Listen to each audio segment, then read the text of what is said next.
રાજ્યના ડીજીપીએ અસામાજિક તત્વો સામે કાર્યવાહી કરવાના આપેલા આદેશ બાદ સુરત પોલીસ પણ એક્શન મોડમાં આવી છે.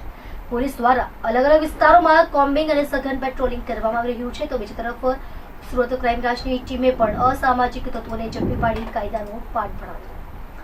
રાજ્યના ડીજીપીએ 100 કલાકમાં અસામાજિક તત્વો સામે કાર્યવાહી કરવા સૂચના આપી હતી, જે બાદ સુરત શહેરમાં પણ પોલીસ એક્શન મોડમાં આવી છે. સુરત પોલીસ દ્વારા પણ જે ક્રિમિનલ હોય તેઓનું લિસ્ટ તૈયાર કરવામાં આવ્યું છે. તેમજ સુરતમાં અલગ અલગ પોલીસ સ્ટેશન વિસ્તારોમાં કોમ્બિંગ કરવામાં આવી રહ્યું છે, તેમજ અસામાજિક તત્વોના ઘરે તપાસ પણ કરવામાં આવી રહી છે. ત્યારે સુરત ક્રાઇમ બ્રાન્ચ દ્વારા પણ અસામાજિક તત્વોનું લિસ્ટ તૈયાર કરવામાં આવ્યું છે. ક્રાઇમ બ્રાન્ચ દ્વારા અસામાજિક તત્વોને પકડીને કાન પકડાવી કાયદાનો પાઠ ભણાવ્યો.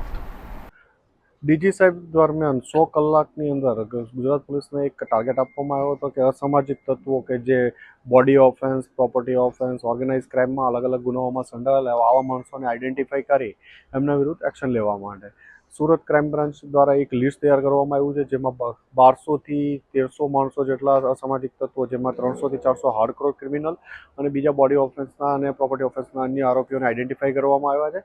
એમાંથી આજ 20-22 આરોપીઓને અહીંયા લાવવામાં આવ્યા છે. એમની પૂછપરછ ચાલુ છે અને એમના વિરુદ્ધ એક્શન લેવાની કાર્યવાહી કરવામાં આવી છે.